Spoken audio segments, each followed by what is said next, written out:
ঈদের দ্বিতীয় দিন আড়তদারদের হাত ডাকে সরব হয়ে উঠেছে রাজধানীর লালবাগের পোস্তা। এখানে শায়েস্তা খান, রাজনারায়ণ ধর সড়ক সহ আশেপাশের বিভিন্ন সড়কে এখন ব্যস্ত চামড়া ব্যবসায়ীরা। মঙ্গলবার পোস্তায় গিয়ে দেখা যায় পাইকারি ব্যবসায়ীরা মৌসুমী ব্যবসায়ীদের কাছ থেকে চামড়া কিনছেন। এরপর এগুলো লবণজাত করা হচ্ছে, পরে সাভারের ট্যানারিগুলোতে পাঠিয়ে দেওয়া হয় এসব চামড়া। তবে পোস্তায় চামড়া নিয়ে আসা মৌসুমী ব্যবসায়ীদের অভিযোগ, তারা সরকার নির্ধারিত দাম পাচ্ছেন না। আর আড়তদাররা বলছেন, অভিজ্ঞতা না থাকায় লোকসানে পড়ছেন মৌসুমী ব্যবসায়ীরা। আমি কিনতেছি না, এখন কিনে আমি লস করবো না, এই জন্য 40% আউট হয়ে গেছে করানোর জন্য। এ বিষয়ে Bangladesh hide and skin merchants অ্যাসোসিয়েশনের সাধারণ সম্পাদক মোহাম্মদ টিপু সুলতান জাগো নিউজকে বলেন, যারা মৌসুমী এবং অস্থায়ী ব্যবসায়ী তাদের মধ্যে চামড়ার শ্রেণীবিন্যাস করার যোগ্যতা কম।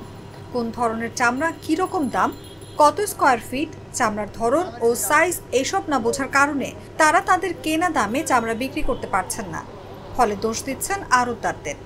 কিন্তু যারা বুঝে মাপ নিয়ে চামড়া সংগ্রহ করছেন তারা ঠিকই দাম পাচ্ছেন।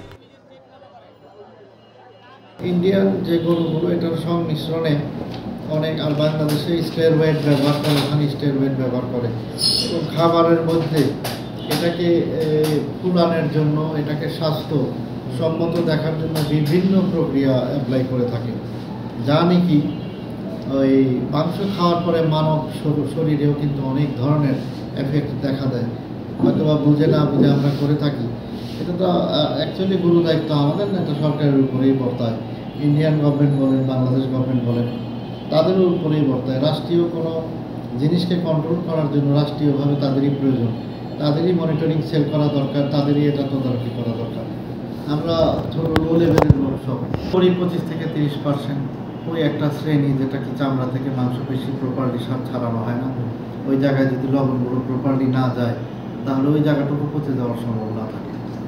ইভেন সামারের তীব্রতা, প্রখরতা আছে, এগুলি একটা কারণ। লবণজাত, বাতজাত এগুলি একটা কারণ।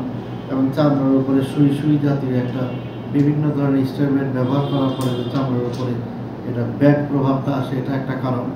সমস্ত কারণ মিলিয়ে ওভারঅল 25 থেকে 30% আমরা নষ্ট হয়ে যাওয়ার সম্ভাবনা থাকে। তারপরে আমরা চেষ্টা করে থাকি যতটুকু কন্ট্রোল করা যায়।